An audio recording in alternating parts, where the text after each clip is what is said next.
Greetings everyone, and welcome to another episode of the IELTS Plus English podcast, where today we're going to answer questions all about job interviews.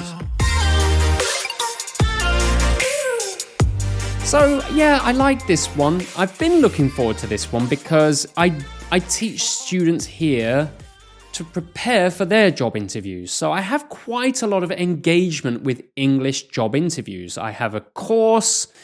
I've helped several students get jobs, so really like this topic and looking forward to today's episode.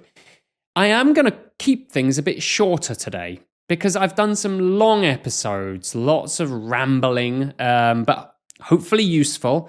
So I'm going to keep it a little shorter. There's no news, nothing to share, but I am going to give you a student challenge. So that is, tell me a little bit about yourself. This is a classic job interview question, right? Tell me a little bit about yourself. It's a great chance for you to kind of practice kind of a part two answer, but most importantly, it's a chance for me to get to know you. The listeners, I do see some regulars. I recognize your names in the comments. So tell me a little bit about yourself. Let me know in the comments, as I always say, in YouTube comments, obviously, but Spotify comments as well. I do check them. So if you comment there, I'll say hello. Now, briefly looking at today's textbook, we've got our job interviews list. Not so hard today, but, really job interview specific, evaluate, qualify. A little bit difficult one like articulate, and this vocabulary is available in the textbook. You know where it is, www.britplus.net. That's BRITPLUS.net. You can go there and get the textbook and follow along with all these episodes. So let's get straight into it. I told you it's a bit of a quicker one today. Part one, question one. Have you ever had a job interview? Yes, I have. I've had several job interviews. From the age of around 18 to 21, I did have quite a lot of job changes, career changes, trying different things. And that led me to having perhaps 5 or 10 job interviews. Next question. How do you usually prepare for a job interview? Well, I do my research on the target company. I research the types of questions I'm likely to receive and then how to answer them. Not every question, but the key questions. And then, of course, I make sure that I'm ready to make myself look good, smell good, give a good first impression, wear a nice suit. Those sort of things are important. That's part one done. We're flying. Let's go to part two. Describe a job interview you have had. Well, immediately something comes to my mind and it's a bit traumatic. So I think I'm going to talk about that and share my trauma with you. It's been a long time since I thought about this, but I will say no more. I put 2 minutes on the clock there, so my time starts now. I'd like to tell you about the job interview I did for the British police force. When I was around 18 years old, I finished high school. I didn't go straight to university, and I didn't really know what I wanted to do with my life. But when I saw the police force and their career progression and the types of just the career path, it looked great and it looked like something that I could do. So I decided to go for the interview and go through the hiring process. I felt like I had the right kind of credentials for this job. I certainly did. I was able to apply very easily. And I was fine in the physical exercise aspect. We were evaluated on our physical capabilities. And then I think I had a pretty standard interview. Everything was okay. But then we came to this behavioral interview where they talked about sort of my experiences with certain situations in the past, and then they tested my ability to deal with certain situations. So let me tell you a little more about that. The traumatic thing that happened was that they put me through various scenarios where I had to deal with it as a policeman. So, for example, you've got this guy panicking and complaining at me, and I had to deal with it and calm him down and tell him what to do. But he was in his 40s, and I was 18 years old, and I was absolutely terrified of this situation, and it was incredibly embarrassing. Okay, time's up. So I did try not to get too deeply into that story because I wanted to make sure that my answer was relevant and I was using some of this vocabulary. But for you listeners who are curious, I will finish the story. It's very brief, but basically, as I said, we went through this section of the interview.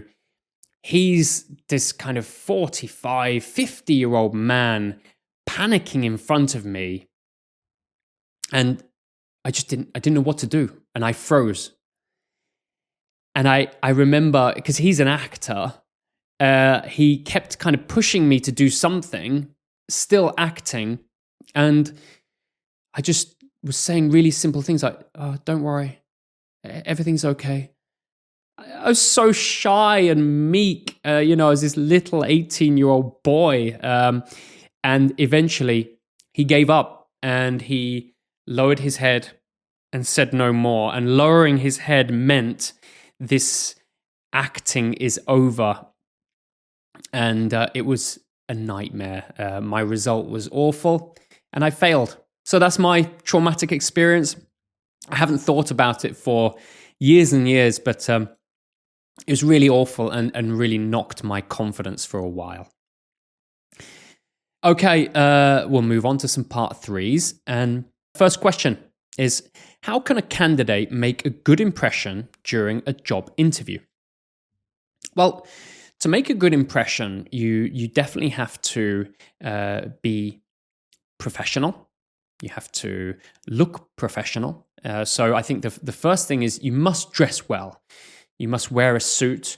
Make sure that your hair's looking good and you're washed and all these basic things. So that's so important to make a good first impression. The other thing that's important for me is being able to enter the room, smile, and shake the interviewer's hand if possible. Because I think that's also really important to show them I'm a nice guy, and I think that gives a really good first impression. Good. I worry a little that I'm not using today's language enough, so let's really focus on that in these last two questions. What are the main differences between job interviews in your country, and those in other countries? Well, obviously, the types of candidate are going to be different, and the way they evaluate the candidates is going to be different. I know that in South Korea, the way they evaluate people is so different to the UK. There's a big emphasis in the Korea on your credentials, your really certified credentials and your educational background. Whereas in England, I feel it's a bit more focused on job experience and your behavioral interview. The behavioral interview really shows how you reacted in certain situations in the past and gives an insight in how you can deal with situations in the future. So that carries a lot of weight in the UK. Good, okay. And finally, how has technology changed the way companies conduct job interviews? I think it's had a huge influence. I haven't experienced this myself, but we're now having AI interviews. So the company uses AI to ask their questions to the candidate online, and then I suppose they assess the answers, maybe the recordings, maybe a human assesses the recordings, maybe an AI does. There's lots of ways that AI can be implemented in a job interview. Of course, that connects to the other big change is when I was interviewed, you didn't do online interviews. It was all done offline. But nowadays, it seems a huge number of companies start with an online interview and then perhaps progress to meeting offline. So yeah, technology has made a big difference. Good. I'm really happy with today's answers. I think in the end, I was able to cover most vocabulary. They're not so easy to get in today, but yeah, enjoyed that one. So that's the end of today's episode, a little bit shorter. And next week, wow, what an important one for me as a teacher. There's going to be pressure on me to do well. It's language learning. So study super duper hard this week, and I'll be back next week to talk about language learning. So have a good time, study, and I'll see you then. Bye-bye.